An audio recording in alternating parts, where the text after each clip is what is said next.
Saya punya apa namanya? Sekarang tuh punya publisher gitu. Lama ini lagu-lagu MK9. Kitanya ikhlas, tetapi ketika melihat ketimpangan misalnya karya kita diuangkan oleh orang lain tanpa izin. Undang-undang hak cipta itu sebenarnya ada aspek hukum ya Pak ya, ada aspek hukum pidananya. Apa sih yang memotivasi orang kemudian menjiplak ataupun ini? Kalau fenomena YouTuber sekarang cover-cover itu gimana? Saya dari dulu nggak pernah suka cover gitu. Jadi sekarang bermunculan keanehan-keanehan, saya sudah tahu dari awal gitu kan. Kemudian yang sekarang tuh yang Andika Kangen Band, sama Triswaka itu.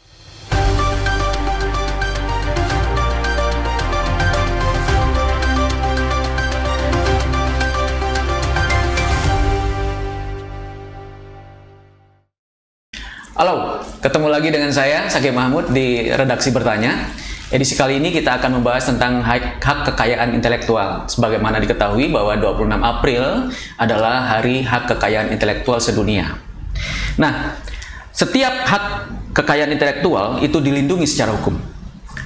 Mencegah pihak-pihak yang tidak bertanggung jawab menggunakan hasil karya ataupun ide orang lain untuk meraup keuntungan secara pribadi ataupun golongan. Tapi, bagaimana kenyataannya? Apakah benar hak-hak pemilik kekayaan intelektual sudah terlindungi? Dan apakah tindakan bagi para pelanggar hukum terhadap haki cukup memberi efek jerah? Nah, saat ini di studio sudah hadir dua narasumber yang sangat kompeten untuk mengulas lebih jauh tentang hak kekayaan intelektual. Yang pertama adalah Pak Ilman Napiah MH, pakar hukum dan pengacara, juga merupakan dosen sekaligus kepala prodi hukum di Universitas Kartamulya Purwakarta. Apa kabar Pak Ilman? Baik. Sekarang lagi sibuk apa nih? Ya kita ada beracara juga Pak. Beracara juga. Okay. Kemudian ya di sela-sela saya ya tadi disinggung kan ada ngajar mahasiswa lah. Oh gitu. Oh, pantesan muda aja kelihatannya. Berikut sebelah sana ada Kang Iman Ule, terkenal sebagai musisi sekaligus komposer yang karyanya sudah sangat tidak asing lagi di seantero jagat raya, terutama Purwakarta, karena banyak diminati gitu. Kang Ule merupakan frontman dari band MK9, betul ya Kang? Ya. Yang hits dengan lagu Dangding beberapa waktu lalu. Sehat Kang Ule?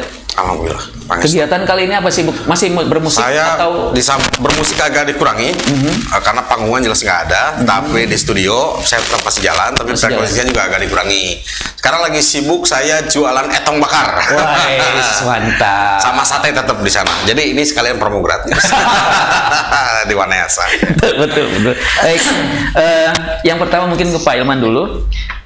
Sebenarnya haki atau hak kekayaan intelektual itu seperti apa sih Kang? Oke, baik ya. Jadi saya akan coba jelaskan sesederhana mungkin apa itu yang dimaksud dengan haki. Tapi sebelumnya saya katakan bahwa haki ini atau kalau sekarang penamaannya itu HKI ya Pak ya. HKI. Hak kekayaan intelektual. Oh. Kalau dulu itu ada yang dinamakan haki. Hak kekayaan, hak atas kekayaan intelektual, betul. Atau bahasa lainnya kita katakan sebagai intelektual property. Nah, ini yang menurut saya menjadi poin penting atau hal yang paling penting juga di dalam perkembangan perekonomian, khususnya di dalam sebuah negara. Karena aturan main tentang HKI ini sebenarnya sudah jauh-jauh hari Pak. Jauh-jauh hari, termasuk ya di dunia sana ya, dengan adanya perdagangan internasional ya dituntut untuk setiap pencipta karya atau produsen diberi perlindungan hukum. Nah, selanjutnya saya artikan apa itu HKI ya, hak kekayaan intelektual.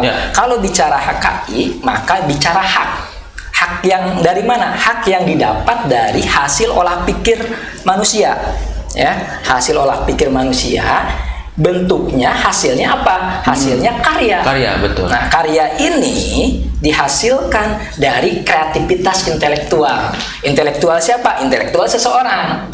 Jadi nggak serta-merta karya ini tidak serta-merta karya ini dibuat dengan tidak mengeluarkan tenaga, pikiran, waktu, sehingga perlu dibuat hak terhadap ya karya tersebut atau orang tersebut, dijamin ya. Setiap orang menciptakan sesuatu, maka ciptaannya harus dijamin, dilindungi oleh hukum. Jangan sampai ciptaan kita siapa saja boleh mengikuti. Nah, karya itu mengikuti apa aja? Nah, karya itu makanya tadi saya katakan bahwa haki ini banyak lingkupnya, Pak. Ya, ada yang dinamakan dengan hak paten, kemudian ada yang dinamakan dengan hak cipta, ada juga yang dinamakan dengan hak merek, ada nanti desain industri, kemudian nanti ada juga indikasi geografis, nanti ada juga desain tata letak sirkuit. Ada berapa item? Ada 7, Pak. 7 ya. Cuman sebagian besar ini yang banyak diketahui hanya ada 3, Pak. Ya, ada hak cipta, itu yang sering kita dengar, ada hak merek, ada hak paten. Tapi untuk istilah-istilah lain seperti desain industri itu juga dikenal, tapi untuk lingkungan para pengusaha di bidang industri sebenarnya, Pak. Nah, itu saja, Pak. Kalau sebenarnya ada pelanggaran untuk itu, yang merasa dirugikan sebenarnya harus ke polisi atau ke ke Satpol PP atau kemana ini, Pak? Oke ya, jadi bicara aturan ya, yang tadi saya katakan bahwa aturan haki ini ini jauh-jauh hari diatur di dunia, termasuk di Indonesia. Nah, Indonesia sebagai anggota dari WTO, Perdagangan Internasional, konsekuensinya adalah dia harus ikut aturan main masyarakat internasional, termasuk di dalamnya adalah soal HKI atau hak kekayaan internasional, hak kekayaan intelektual. Sehingga Indonesia pun melalui beberapa undang-undang ya mengatur soal haki, ya, soal haki atau soal HKI. Ya, ini sebenarnya dirjennya di bawah Kementerian Hukum dan HAM. Hukum dan HAM, betul. Ya, ada Direktoral Jenderal Hak Kekayaan Intelektual. Jenderal Hak Kekayaan Intelektual. Nah, itu di bawah itu. Nah, kemudian aturan-aturannya pun mulai dari permen, kemudian undang-undang itu sudah ada.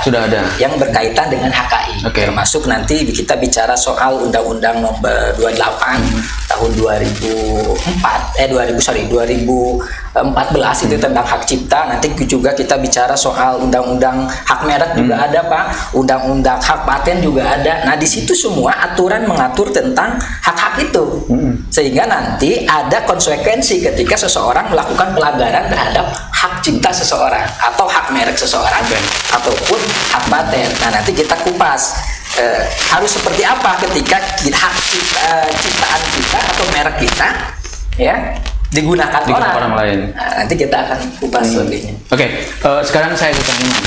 Kang Iman, sejauh mana sih haki itu dikenal gitu loh sebagai pelaku seni gitu?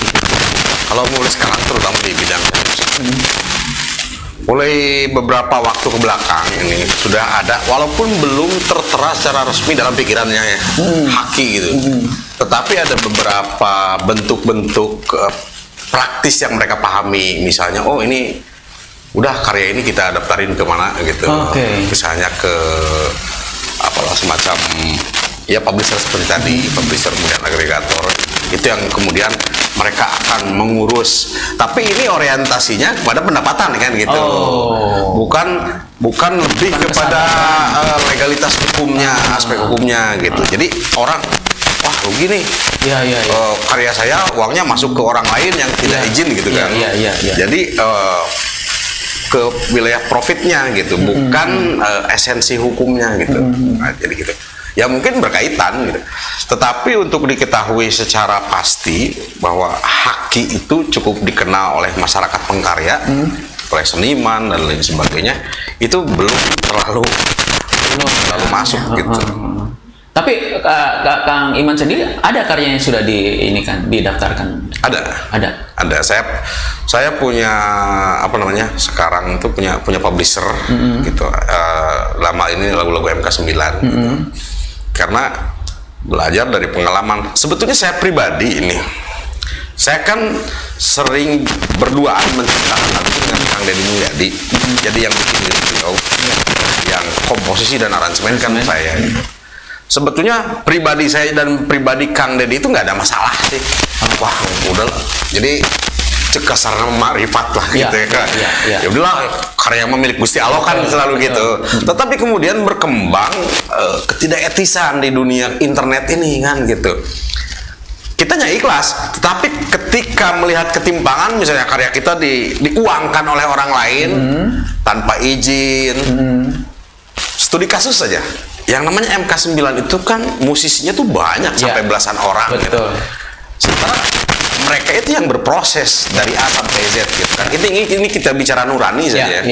Loh, saya nggak bisa ngasih apa-apa dalam artian bonus atau apa ketika lagu itu menjadi uang. Karena orang lain yang menguangkan itu. Nah, saya rasa ya udah kita ikuti aturan yang berlaku aja gitu. Saya udah mulai memasukkan beberapa lagu dalam satu album itu ke salah satu perusahaan rekaman gitu. Yang sekarang kan perusahaan rekaman juga larinya ke wilayah-wilayah publisher kan gitu. Terus Kang Hilman, sebenarnya sanksinya apa sih sebenarnya kalau ada pelanggaran itu? Oke, Pak. Untuk kita kupas satu-satu ya, Pak ya. Ada kan tadi saya katakan bahwa HKI itu banyak ya, Pak ya. Ada hak cipta, hak paten, hak merek lah. Kita ambil yang tiga dulu. Yang populer itu. Nah, ketika bicara hak cipta, maka karyanya adalah tadi ilmu pengetahuan, ya, sastra dan seni. Nah, lagu ini masuk kemana? Lagu ini masuk ke hak cipta masuknya. Nah, undang-undang yang dipakai adalah Undang-Undang Nomor 28 tahun 2014 tentang hak cipta.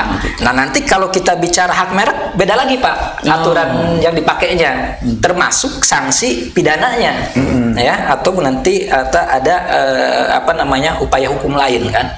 Nah, kita bicara soal hak cipta, berarti kalau bicara soal lagu. Nah, di dalam undang-undang hak cipta itu sebenarnya ada aspek hukum ya Pak ya, ada aspek hukum pidananya.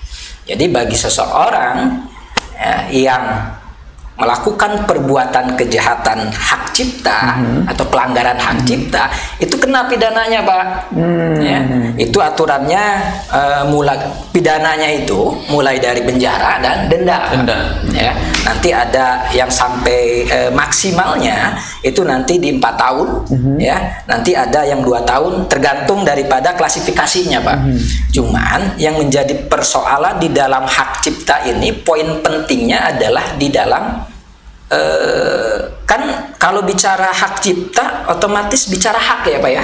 Maka perbuatan yang dilakukan oleh seseorang itu dilakukan tanpa adanya hak. Dia tidak punya hak. Menyanyikan lagu itu atau mengupload lagu itu. Makanya yang menjadi poinnya adalah bagi si pelanggar tersebut, ya, satu izin. Ya, tidak ada izin dari pihak pencipta. Yang kedua adalah yang dilakukan, ini khusus ke musik ya Pak ya, yang dinyanyikan atau yang dia cover, tujuannya adalah untuk nilai ekonomi Pak. Komersil. Jadi kalau hanya kita sekedar nyanyi lagu orang nggak jadi masalah Pak. Ya. Tapi ketika nyanyian itu untuk dikomersilkan atau YouTube ditonton orang. Tapi sekarang tidak berkembang tidak sekedar YouTube, apalagi kalau di luar negeri kan, misalnya ada pub yang menyanyikan lagu. Memang lagunya tidak secara otomatis menjadi uang saat itu buat si penyanyi, tetapi di situ ada perguliran ekonomi gitu. Nah, itu juga saya pikir bisa masuk. Itu jadi unsurnya adalah satu, tidak ada izin dari pencipta. Yang kedua adalah ada nilai yang diambil ketika dia menyanyikan lagu ciptaan orang secara langsung ataupun tidak langsung. Secara langsung ataupun tidak langsung. Ya kayak tadi kan setelahnya itu. Nah, sekarang bisa saja dia dapat izin, ya, bisa saja dia dapat izin. Tapi tetap ketika dia sudah dapat izin, kita lihat tujuannya apa, ya, dan harus dicantumkan. Pak, kalau kita misal mengcover lagu ciptaan siapa di bawahnya itu kan, makanya suka ada. Jadi betul. Tidak murni dia yang dinyanyikan oleh ciptaannya siapa. Nah, itu kan bentuk penghargaan terhadap pencipta lagu ciptaan orang. Nah, setelah diizinkan misal nanti tujuannya misal untuk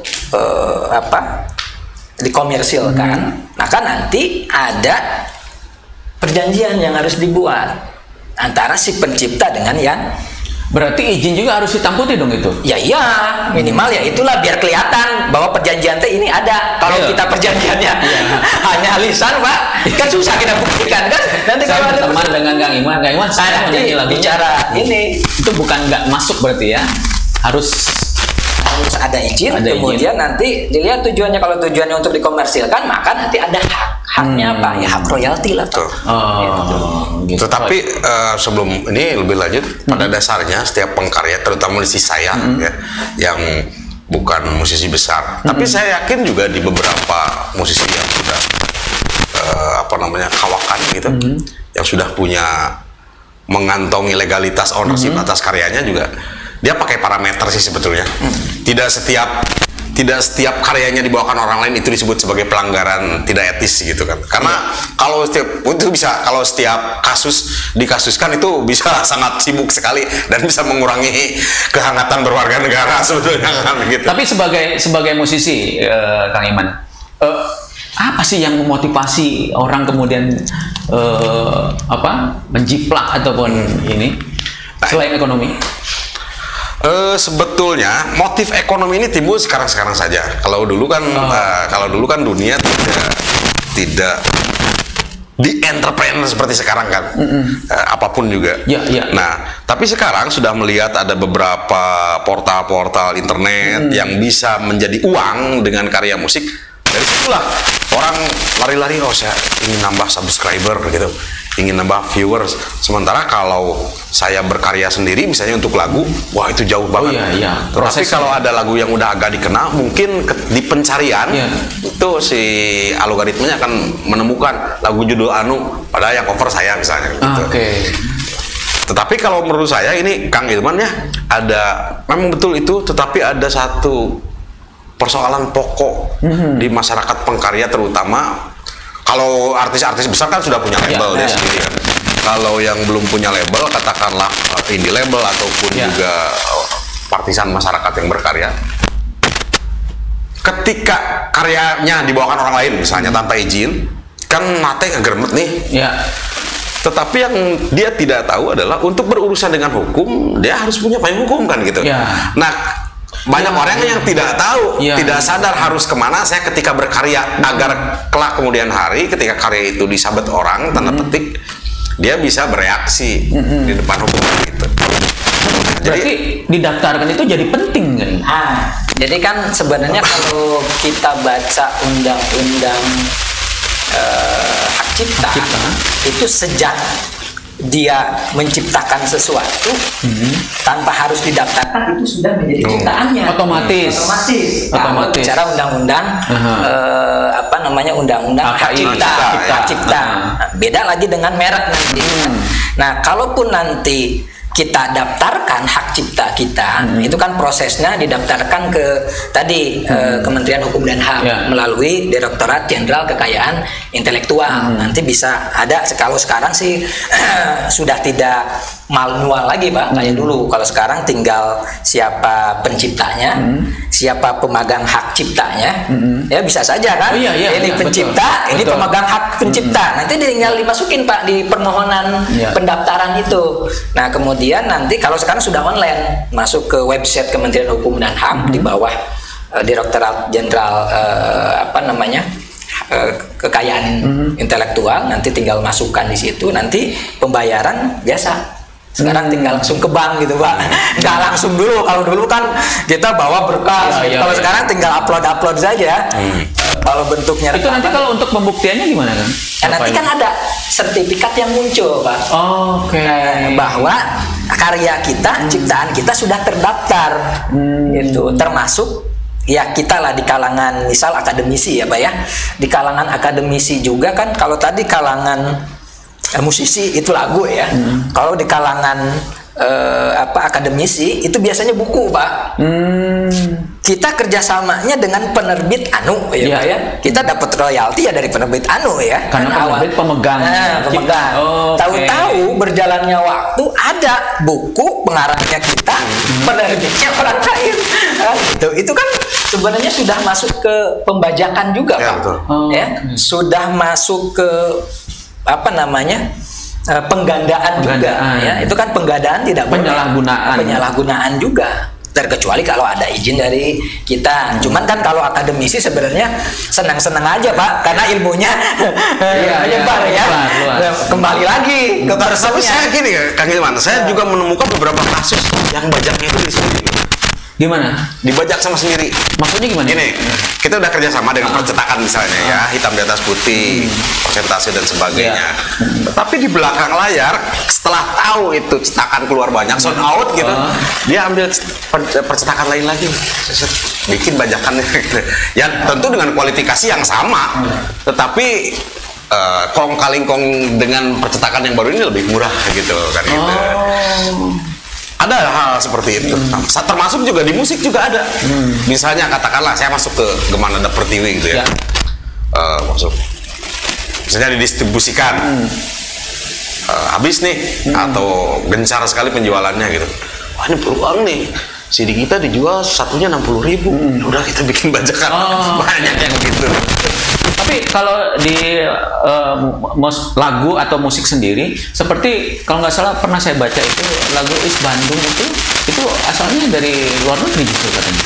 Nah, makanya ini jadi kalau bisa, makanya saya tadi bertanya sebelum kita memulai ya, ini mau dibawa ke wilayah hukum, koridor hukum, atau mengupas sosiokultur termasuk di dalamnya gitu.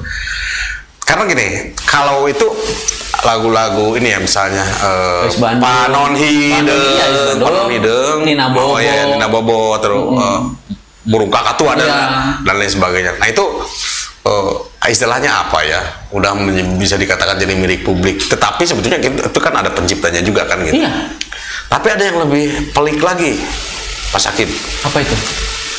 Ini kan background pikiran akademisi ya, yang namanya Haki itu. Orientasi keilmuannya kan barat, mau tidak mau ini. Nah, ada satu problem yang sangat pelik sebetulnya kalau di wilayah seni musik tradisi. Misalnya begini, jangan jauh-jauh lah, ada laporan Kang Godi dari Tasik, Kang Godi Suwarna. Dia kan punya teman pemain karinding banyak. Wah, teman saya itu ngupload karinding gagal terus karena sudah jadi hak milik orang lain gitu kan. Yang namanya pukulan karinding kan di mana-mana sama aja. Betul. Gitu. Ketika kita memasukkan, nah itu juga nurani kita harus bekerja gitu loh. Kita harus main, parameter kita juga harus tergerak. Ini kalau dimasukkan, ini kira-kira orang yang mengupload lagi setelah kita akan kena atau enggak? Apalagi kalau di musik itu kan pencairannya menggunakan robot. Sekian bar sama langsung di band gitu. Betul. Nah, ada lagi satu contoh di dunia musik karawitan itu yang disebut lagu itu sebetulnya pola. Misalnya catrik, kenongan 5, goongan kenongan 2, goongan 5 angkanya gitu kan. Sedangkan liriknya itu bisa apa saja gitu. Atau panglima semacam es lilin mah cece, itu kan liriknya bisa kemana-mana kan. Betul. Nah, ketika dimasukkan, itu terdeteksi oleh mesin pencarian sebagai kesamaan, itu bisa kena gitu. Jadi yang namanya lagu di dalam dunia karawitan misalnya itu udah lumrah dianggap sebagai karya bangsa bersama, bukan karya milik bersama untuk dinyanyikan sebagaimana enak kita saja, enak perut kita gitu. Kan jadi nada solmisasi juga cuman cuma katakanlah cuma 12 ya. Kalau sementara lagu udah puluhan juta kan gitu. Apalagi ini yang 5. Ya pentatonik yang 5 gitu. Nah, itu juga jadi masalah. Kak Ilman pernah nggak nanganin kasus HKT ini? Kalau saya pribadi, karena saya selain dosen juga saya sebagai lawyer atau pengacara, saya pernah satu kali. Cuman itu tidak sampai ke ranah litigasi, baru ke non litigasi. Karena kan tuntutan itu bisa atau upaya penyelesaian kasus itu kan bisa melalui litigasi. Litigasi otomatis kalau bicara aturan HKI itu bisa diajukan gugatan, bisa laporan pidana. Cuman lah kalau laporan pidana deliknya delik aduan, Pak. Jadi bukan delik umum. Beda kalau delik kan, kalau di dalam pidana, di dalam konsep hukum pidana itu ada delik umum, ada delik aduan. Kalau delik umum ya kasus kayak model misal kasus pembunuhan, ya pencurian itu kan mau tidak mau polisi atau penegak hukum wajib bertindak ketika ada kejadian tersebut. Tapi beda kalau deliknya delik aduan, harus ada aduan dari pihak korban yang merasa dia jadi korban, baru laporannya lanjut, termasuk di dalam aturan undang-undang hak cipta, hak paten, kemudian hak merek itu juga deliknya delik aduan, Pak. Jadi kalau tanpa aduan dari si pemilik merek, si yang punya paten, si pencipta, tidak akan muncul tuntutan. Itu harus ada aduan. Itu maksudnya perdata atau pidana? Pidana. Makanya tadi ada 2 jalur. Kalau kita bicara mau memproses orang, khususnya di dalam aturan HKI, kita bisa mengajukan gugatan. Cuman gugatannya beda, Pak. Kita gugatannya kalau untuk kasus HKI itu masuk wilayah hukum pengadilan niaga. Jadi bukan pengadilan negeri. Nah, pengadilan niaga sebenarnya ini juga masuk ke pengadilan umum, cuman masuknya ke pengadilan khusus. Kan kalau pengadilan umum tuh kalau bicara pengadilan tuh banyak ya, Pak ya. Ada pengadilan agama, pengadilan militer, pengadilan umum, pengadilan agama. Nah, kalau pengadilan niaga itu masuknya di bawah pengadilan umum. Sama seperti PHI kan, pengadilan hubungan industrial tuh untuk para pekerja dengan perusahaan. Nah, untuk hak cipta, hak merek, khususnya tentang hak kekayaan intelektual itu masuknya ke pengadilan niaga. Perkara yang diajukan biasanya apa? Biasanya pembatalan pendaftaran, ya. Kayak misal atau ganti rugi. Nama merek yang saya sudah daftarkan atas nama A misal, tahu orang daftarkan lagi, ya, dengan ada embel-embel A misal, karena brand saya sudah tinggi, Pak. Jadi misal ya ada kata apalah gitu kan, yang ada kata di dalam merek saya. Nah, kita bisa mengajukan pembatalan terhadap merek itu karena ada misal kesamaan ya, Pak ya, dengan merek kita. Nah, itu dengan mengajukan gugatan. Nanti bisa saja tergantung ya hakim lah ya. Kalau perdata kan apa yang kita dalilkan otomatis itu yang akan kita buktikan nanti ya, tergantung pembuktian kita nanti di pengadilan. Nah, itu bisa melalui jalur perdata. Nah, ada lagi jalur pidana. Kalau jalur pidana tadi saya katakan bahwa deliknya delik aduan dari pencipta yang punya merek dan yang punya paten. Kalau paten kan sebenarnya ke karya teknologi ya, Pak ya. Kayak misal karya Habibie itu yang kita sering dengar itu apa, teori crack itu ya, Pak ya. Kemudian juga banyaklah kayak konstruksi cakar ayam. Nah, itu juga sebenarnya sudah dipatenkan dan produk kita, Pak. Nah, itu untuk wilayah paten ya. Kalau merek ya biasanya merek itu ya, bentuknya logo ya, yang ada ya kayak misal apa namanya tulisan Coca-Cola. Nah, itu kan sudah jadi brand juga, itu merek, Pak. Termasuk merek Coca-Cola sudah hak paten. Berapa paten? Logo Apple misal kan. Itu juga sama. Nah, itu bagian untuk merek. Nah, beda lagi kalau tadi hak cipta saya katakan karyanya, kalau ciptaan itu karyanya ilmu pengetahuan, seni, sastra, termasuk kaligrafi, lagu, ya. Nah, itu masuknya ke dalam. Tapi gini juga kan. Dulu waktu saya masih di Bandung, waktu aktif berteater, itu kan kita suka ini kan sandiwara karya sanlat. Itu masuk ini nggak ke hak cipta nggak? Karya nggak? Karya cipta nggak? Karena itu kan kita nggak izin dulu kan ke orangnya, ke lembaga yang punya ini. Dia kan menulis karya drama, karya mahasiswa misalkan ujian Anton Chekhov semua, gitu kan gitu. Hamlet gitu. Iya, kan sering gitu kan ya. Kita mementaskan karya Anton Chekhov misalkan gitu. Itu kan harusnya izin dulu kan? Iya, harusnya. Tapi kan bisa tujuannya apa? Emang tujuannya untuk dikomersilkan? Komersil nggak sih kalau disertasi? Kalau saya pikir keuntungan pribadi kan? Kalau sepanjang ciptaannya itu tetap dicantumkan penciptanya sebenarnya. Oh, dicantumkan, dicantumkan. Jangan sampai ya tadi itu yang kena itu yaitu ciptaan orang, tapi dikutip oleh kita dengan jadi ciptaan kita. Itu pun yang nggak boleh. Rata-rata kalau di teater walaupun diadaptasi juga di. Tapi kalau setahu saja di dunia kenaskahan itu ada yang disebut dengan bank naskah. Ya, bank gitu. naskah, ya. Bank naskah itu sudah terafiliasi sebetulnya. Jadi karena memang karya itu sudah dianggap disebar ke publik menjadi milik publik gitu. Tapi harus mencantumkan dan lain sebagainya gitu. Tapi sebenarnya Kang Iwan sebagai seorang seniman kan sebenarnya welcome aja ya terhadap ke HKI sendiri, HKI ya sebutannya HKI sendiri sebenarnya ada manfaatnya nggak sih? Oh, yakin sangat bermanfaat, Kita juga memandang dua sisi. Satu, sisi praktisnya misalnya. Sisi praktisnya, kita sebagai karya nggak usah susah-susah melindungi karya itu, memperingatkan orang lain. Awas ini karya saya, atau kita nguping-nguping gitu kemana ada nggak lagu yang mirip saya perkarakan, nggak usah begitu, karena sudah ada payung hukum di situ misalnya gitu. Terus dari sisi ini mungkin saya pribadi bahwa orang itu hatinya terus main sih, terus respectable gitu. Jadi itu karya orang loh, bagaimanapun juga gitu. Apakah kamu mau jadi pencuri kan gitu? Okay. Jadi dari sisi morality saya sangat mendukung sebetulnya itu, karena memang kalau di orang-orang soleh kayak di negara-negara Skandinavia, hukum itu nyaris dipandang tidak perlu karena orang udah malu dengan sendirinya kan gitu kan. Tetapi kalau di Indonesia jujur harus aja disebutin ya, pidananya sekian, sanksinya sekian. Dan itu juga masih main terobos-terobos aja kan gitu. Tapi Kang Iman pernah nggak misalkan masuk ke tempat karaoke gitu tiba-tiba ini lagu saya ini? Oh, sering. Waktu di BIP saja dulu ya.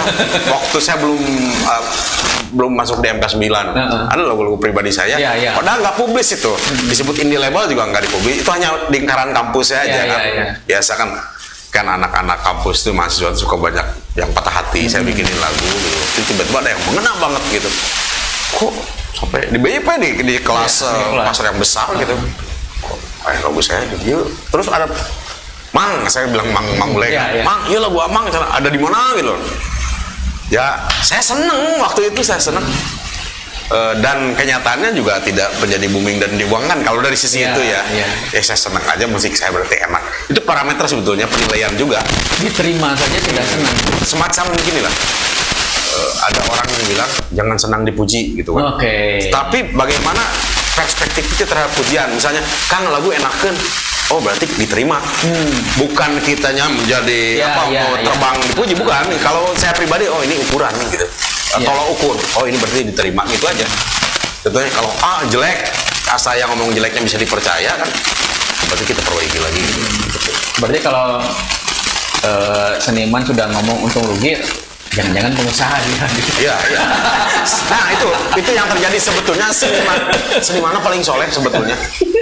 Di masa pandemi nggak diperhatikan juga soleh seniman mah gitu. Tapi ketika kita udah soleh, tiba-tiba kesolehan kita dimanfaatkan oleh orang lain, gitu. Kan otaknya kayak curug kan. Sama aja. Tapi tetap sih pakai, kata saya bilang ya, pakai parameter lah, ukuran ini nggak sakau. Kayak saya ini kan. Apakah saya minta izin atau enggak kan gitu. Betul. Gitu. Tapi saya udah yakin Rolling Stone itu udah West Way kan gitu. Kan gitu. Tapi itu kan dipatenkan ya, Pak? Iya. Tergantung, makanya bisa dilihat nanti kalau kita mendaftarkan gambar atau logo ya bisa. Nah, itu merek ya maksudnya. Daftarkan, nanti ada verifikasi, Pak. Ya. Oh, ini sudah terdaftar. Misal, oh ini belum. Nah, tinggal nanti untuk list-list merek yang sudah terdaftar itu ada di link khusus di Kementerian Hukum dan HAM di wilayah di masuk ke Direktorat Intelektual. Itu ada nanti list-listnya, Bang. Kalau satu contoh kasus, kita pernah protes ke Malaysia tentang Reog Ponorogo. Yang kabarnya gitu diklaim sebagai karya mereka, karya asli dari Malaysia. Kita kan secara ini memprotes itu juga masuk nggak kekayaan intelektual? Masuk Pak. Masuk ya? Masuk. Makanya kan ciptaan itu bisa muncul dari kita, ya. Kemudian dari pihak luar juga Pak. Makanya jangan sampai ciptaan atau merek atau apapun itu yang nanti akan kita daftarkan, ya. Intinya kan kalau di pendaftaran itu ya mau di merek, ciptaan siapa yang duluan mendaftar maka itu yang duluan. Nah itu berarti pihak yang bersengketanya siapa? Kalau misalnya kultur kita di suatu kawasan lalu dicuri oleh negara kemarin lain. asosiasi pelaku seni Riau Ponorogo dari sana, mereka demo Pak, mereka demo memprotes Malaysia karena mau diaku, udah mau didaftarin nih ke PBB gitu loh. Oh, sebagai World Heritage ya, intangible World Heritage. Gitu. Oke. Nah itu apa namanya? Tanggung jawab pemerintah. Justru itu Pak, perlu pengetahuan soal HKI itu ya itu. Ya. Agar setiap karya ciptaan ataupun merek yang kita ciptakan sendiri hasil dari, kan kalau HKI itu hasil dari pikiran ya, hasil dari kreativitas intelektual ya, harus dihargai. Makanya daftarkan. Seperti saya agak setuju dengan pernyataan bahwa seniman itu soleh banget. Kena gitu loh, soleh. Jadi seperti seniman jalanan yang bikin apa namanya mural itu kan sebenarnya karya juga ya, gitu loh. Dan di luar negeri justru dihargai karya itu, kayak gitu. Nah, apakah itu juga harus didaftarkan seperti itu? Ya sebisa mungkin daftarkan. Seperti diketahui tadi kalau Kang Iman bilang bahwa seniman itu kan nggak suka yang ribet-ribet, ya. Jadi kalau bisa tahu mah. Tapi kalau saya ini perspektif pribadi, kalau mural misalnya, saya senang juga melihat mural, apalagi kalau kebetulan jalan-jalan keluar itu kan, wah, emang artistik. Yeah. Jadi kita juga artistik, tetapi lingkungan sekitarnya nggak mendukung. Jadi artistik apa namanya estetika dari karya yang dibuatnya itu nggak muncul sebagai sesuatu yang wah segar gitu. Tapi kalau saya pikir kan itu menjadi sumir pada akhirnya. Dia berkarya di ruang publik, yang di lahan publik ya, di fasilitas publik juga. Jadi kalau dia mau mendaftarkan, sudah siap untuk dinikmati publik berarti kan? Menikmati publik, termasuk juga aspek hukumnya juga. Apakah dia bisa mendaftarkan itu? Karena dia ada di fasilitas publik juga dia bikinnya. Tadi kan harus berbadan hukum juga, enggak? Perorangan doang. Perorangan bisa? Oh. Bisa kayaknya? Ya bisa perorangan, bisa dikuasakan oleh orang gitu ya. Tapi tetap yang penciptanya yang orang tersebut nanti akan saya tadi katakan ada pencipta, ada pencipta cipta. Oke. Kalau fenomena YouTuber sekarang cover itu gimana? Saya dari dulu nggak pernah suka cover gitu. Jadi sekarang bermunculan keanehan-keanehan, saya sudah tahu dari awal gitu kan. Sudah memprediksi. Ini sebenarnya trik dagang dari Google sebetulnya. Cover diperbolehkan, ini udah bisa kita politisir lah nyatanya kan gitu. Bahkan sekarang Google itu menjadi menjadi fasilitator seolah-olah ini mau share profit atau apa gimana gitu kan. Bagi dia mas jam tayang lebih banyak lebih menguntungkan kan gitu. Makanya sekarang muncul kasus cover yang kemudian bermasalah. Contoh misalnya lagu Cewek dan Tahu Bayang kan yang masih masuk itu kan. Tapi sudah selesai sekarang. Hujan mendung tanpa udan. Itu hanya salah satu. Kemudian yang covernya lebih booming daripada yang lagu pencipta aslinya. Iya. Kemudian yang sekarang tuh yang Andika Kangen Band sama Triswaka itu. Makanya saya udah bisa memprediksi pasti ini bisa larinya kemana-mana. Bisa faktor keberuntungan yang justru berpihak kepada si pengcover atau pada akhirnya orang bisa dipakai untuk melecehkan. Tapi bukankah senang seniman kalau lagunya diterima kemudian jadi booming? Kalau apapun kalau sudah diindustrialisasi, persoalan senang dan tidak senang itu belakangan gitu. Tapi seberapa kapital tercipta dari situ? Oke. Jadi kesolehannya agak ternoda dong kalau gitu. Sebenarnya begini kan kata saya juga soleh, tapi lawan kesolehan itu siapa? Malaikat apakah iblis gitu? Jadi gini misalnya, itu udah bisa sangat kita sudah tahu di belakang layar itu seperti apa. Misalnya gini, Kang, saya izin cover ya Kalau saya misalnya ya, saya ada satu cover lagu di YouTube saya misalnya, tapi mulu dong salah menang naun. Tapi itu lagu itu saya betul-betul menikmati, tidak ada motivasi apa-apa gitu. Tetapi kan rata-rata Kang atau Mas, boleh nggak saya cover lagu? Satu mungkin lagunya agak enak, agak pas buat suara dia gitu. Tetapi yang dia lirik itu kok viewer saya nambah, alhamdulillah viewer saya nambah. Motivasinya udah ke sana gitu untuk memonetisasi, untuk kapital juga pada akhirnya gitu kan. Dia bukan seniman yang nggak soleh. Nah, pernah nggak Kang ada Kang sendiri misalkan di samping kan saya pernah dengar soalnya lagu Bang Iman di salah satu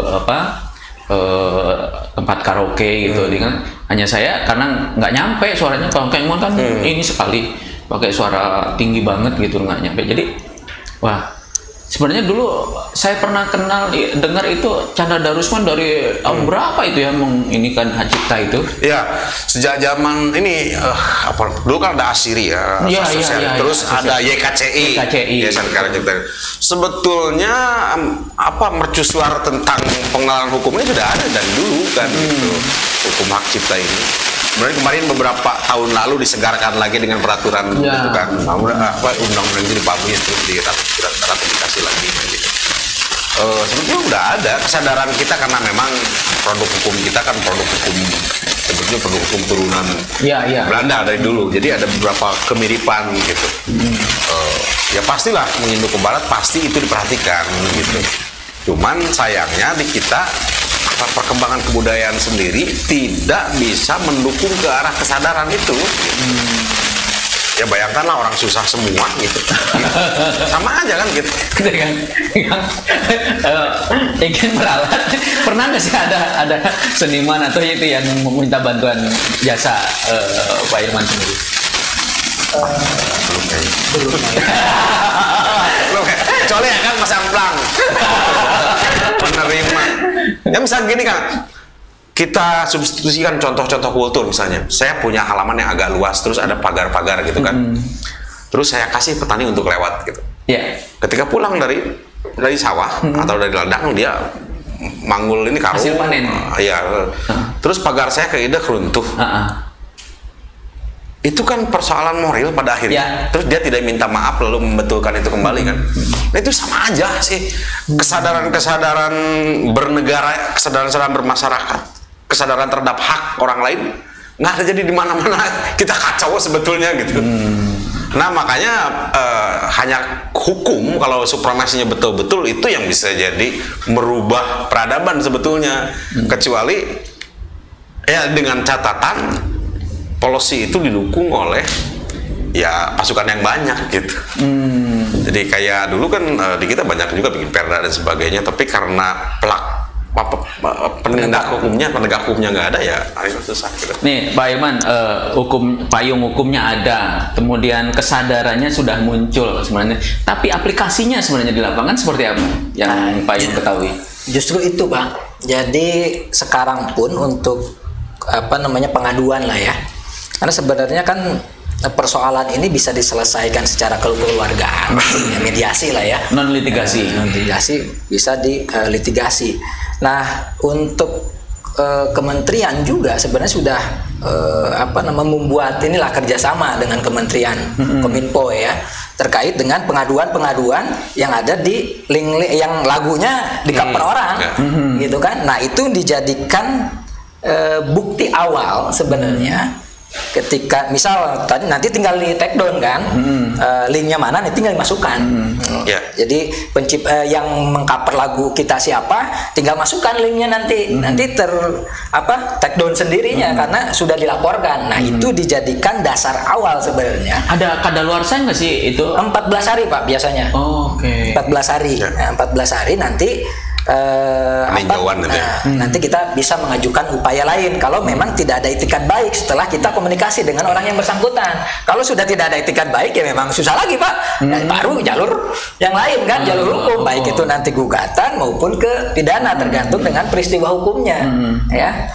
Nah, karena kalau pidana itu kan yang dihukum badan, Pak. Ya, betul. Perbuatan ya. Kalau mau ganti rugi ya ke ini ya, ke apa namanya? Perdata ya. Nah, itu. Nah, satu undang-undangnya tadi sudah ada, Pak. Benar. Terkait dengan upaya hukum yang harus dilakukan, bisa melalui gugatan atau perdata, bisa melalui pidana. Cuman kan persoalannya satu, sosialisasi yang kurang. Sehingga masyarakat ya, khususnya nih apa, kalangan-kalangan ya profesional, kalangan akademisi, seniman, kemudian pengusaha. Kalau pengusaha kan sudah banyak orang-orang yang tahu ya soal itu. Apalagi dia bentuknya industri atau perusahaan, pasti dia daftarkan karena memang dari segi intelektual mereka lebih paham. Tapi kan ini untuk kalangan-kalangan masyarakat bawah agak susah kalau memang tidak bekerja sama dengan wilayah, dengan pemerintahan daerah terkait dengan satu sosialisasi soal itu. Kemudian yang kedua soal tadi penegakan hukum. Karena apa? Karena delik yang dipakai di dalam undang-undang itu adalah delik aduan. Jadi kembali lagi kepada pihak korban, Pak. Sepanjang korban tidak mempersoalkan sebenarnya, ya silakan. Kang Iman, sebenarnya tadi kan sebenarnya ada persoalan sebenarnya ketika karya itu diinikan oleh, dikomersilkan oleh orang lain. Hanya saja apa sih yang membuat kalau memakai istilah Kang Iman bahwa seniman itu soleh, apa sih kesolehannya itu? Kesolehan kenapa sih nggak mau gitu loh kemudian ini kan secara menggugat misalnya? Ya gini lah, misalnya ada seorang guru mengajar, katakanlah Pak Sakib gitu. Mari kita beramal untuk anak-anak. Iya. Masuklah mengajar jadi tanpa upah. Kalau dikasih bensin secukupnya. Tiba-tiba di belakang layar si kepala sekolah ini mengut SPP per bulan sekian. Itu secara perspektif lebih sama gitu. Maka saya amal tapi Anda bisnis gitu loh, gitu kan. Gitu sebetulnya kalau seniman misalnya katakanlah di wilayah antara seniman industri dan katakanlah seniman yang tanda petik ya, seni untuk seni misalnya gitu. Kalau di beberapa negara yang maju itu kan ada subsidi. Nanti kita pandemi aja loss kan gitu. Nah, jadi kesolehan itu ujung-ujungnya bertempur dengan persoalan perut. Tidak mau ya gitu. Kalau perut kita oke, ya udahlah apa-apa kan. Iya kan sebenarnya kan pencipta ataupun yang berkarya di antara seniman kan saling kenal biasanya. Ada beberapa lah gitu ya. Dan istilahnya kalau mau kasar kita bisa dihitung jari lah. Jadi walaupun misalkan si penyanyi itu karena udah kenal dengan hanya menelpon saja, it's okay, fine, kayak gitu. Karena apa? Karena kalau gua misalkan ke kota dia juga, gua difasilitasi sama dia kan gitu. Kalau misalnya gini, status spesifik misalnya di YouTube, kalau untuk persoalan tadi, para YouTuber juga udah mulai sadar wilayah itu. Kalau betul-betul jiplak diangkat gitu ya, atau ngambil potongan kita tanpa izin, itu udah pasti ban kita atau di take down. Nah, kecuali yang cover minta izin, dan itu sudah lumrah. Kang, misalnya saya ingin cover, ya boleh silakan gitu. Saya senang malah gitu kalau cover gitu. Ada senang artinya karya saya kalau di cover senang gitu. Saya juga saya sendiri tidak senang cover gitu. Artinya dia memicu kreativitas gitu, aransemennya beda dan lain sebagainya. Itu motivasi saya mengizinkan cover lagu-lagu saya dan Kang Deddy misalnya gitu. Tapi ada juga ini sama-sama di Purwakarta misalnya. Saya orang Purwakarta, terus orang Purwakarta banyak yang kenal sama saya gitu, atau saya banyak kenal sama orang Purwakarta. Tiba-tiba satu album lagu MK9 ada yang upload gitu. Pas saya tegur, kalau orang yang benar-benar tanda petik ya cinta sama lagu-lagu MK9 dan Kang Deddy Mulyadi misalnya gitu ya, itu ngelihat logo saya juga udah tahu misalnya EU gitu. Ini ada satu album, malah dua, satu album setengah, album pertama sama album 2 itu. Pas saya tegur, ini akunnya siapa ya? akun saya, emangnya kenapa gitu? Harusnya ketika itu udah malu sendiri gitu ya. Iya. Nah itu, jadi ada sebetulnya yang walaupun apa ya, mungkin tidak kenal gitu, tapi harus melek kan dia gitu. Iya. Kenapa lagu ini bisa rada terkenal misalkan di daerah tertentu, siapa dicari? Jadi udah mah tidak ada usaha ke sana. Tapi kalau boleh saya punya satu usul gitu terkait dengan hak industri, hak paten. Oke, anggap saja itu ini karena kita sudah dibatasi oleh waktu. Oke. Closing ceremony aja. Apa yang ingin disampaikan berkenaan dengan HK ini? Sebetulnya wilayah kekaryaan itu ada sekolahnya, baik yang berhubungan dengan riset terutama. Satu misalnya teknik, dia bisa menciptakan apa. Kemudian kesenian, kedokteran atau farmasi. Misalnya itu anggap kurung kecil. Kalau saya di kuliahan itu, di universitas itu bikin satu lembaganya untuk mengadvokasi setiap karya mahasiswa. Itu dari situ dia mulai tahu ketika dia keluar kuliah sudah ada sambungannya gitu. Oh, karya saya sejak mahasiswa juga sudah, karena saya hidup sendiri di dunia. Tapi celakanya sekarang ya dosen lah yang berkuasa, mau ujian bareng-bareng misalnya, ini pikiran saya tiba-tiba, oh ini karya saya gitu. Saya selalu mengangkat kontroversi. Pak Iman, kalau bicara haki menurut saya adalah haki. Seperti lagi ini dianggap sebagai poin yang paling penting, Mbak, di dalam perkembangan kreativitas ekonomi yang ada. Karena apa? Karena ketika bicara karya yang dihasilkan oleh seseorang kemudian dampaknya nanti dilindungi oleh hukum, maka tidak ada kesewenangan orang lain untuk mengecek ciptaan. Sehingga tujuannya adalah untuk masyarakat ini dituntut kreatif, menciptakan karya-karya baru, termotivasi. Orang itu menciptakan sudah terdaftar dan milik dia. Sehingga orang-orang di sekitar atau masyarakat yang lain itu terpecut lah, ya, termotivasi untuk berkarya. Tujuannya mungkin itu, ya. Selain perlindungan terhadap hak si pencipta. Mungkin itu saya coba. Baik, terima kasih Bapak sudah meluangkan waktu di redaksi bertanya di kali ini. Mudah-mudahan nanti apa yang kita bicarakan tadi bisa mengedukasi dan terutama tentang kesadaran bagaimana perlindungan terhadap HKI ini sendiri. Saya Sakyam Mahmud pamit, dan jangan lupa like and subscribe agar kita bisa berlangsung terus mengedukasi teman-teman semua. Sampai di sini redaksi bertanya. Salam.